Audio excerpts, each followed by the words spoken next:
হনুমান চালিসা রচনা করার সময় তুলসীদাসজির সাথে কি ঘটেছিল? তুলসীদাসজি হনুমান চালিসা লিখতেন, লিখিত চিঠিগুলি রাতে যত্ন সহকারে রাখতেন। সকালে ঘুম থেকে উঠে দেখলেন তাতে লেখাগুলি মুছে যায়। তুলসীদাসজি হনুমানজির পূজা করলেন, হনুমানজি আবির্ভূত হলেন। তুলসীদাস বলেন, হনুমান চালিসা লিখলে কেউ রাত্রে মুছে যায়। হনুমানজি বললেন, যদি প্রশংসা লিখতে চাও তবে আমার নয়, আমার ভগবান শ্রীরামের লিখ।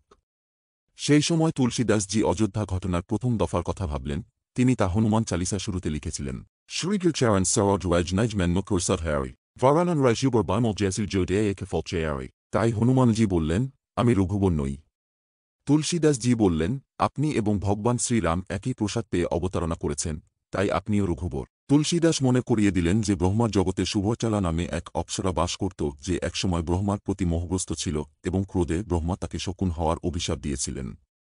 দশরথের পুত্রের যজ্ঞে ৩ রানীর মধ্যে যে প্রসাদ বিতরণ করা হবে, আপনি কৈকেয়ীর ভাগ নিয়ে উড়ে যাবেন। মা অঞ্জনা ভগবান শিবের কাছে হাত বাড়িয়ে পুত্র কামনা করছিলেন, সেই হাতে তিনি সেই প্রসাদ ফেলে দিয়েছিলেন যেখান থেকে আপনি ভগবান শ্রীকে অবতারণা করেছিলেন। রাম স্বয়ং তোমায় ভাই বলেছেন। তুলসীদাস আরেকটি যুক্তি দিয়েছিলেন যে আপনি যখন মা জানকীর সন্ধানে অশোক ভাটিকায় গিয়েছিলেন, তখন মা জানকী আপনাকে তার পুত্র বানিয়েছিলেন।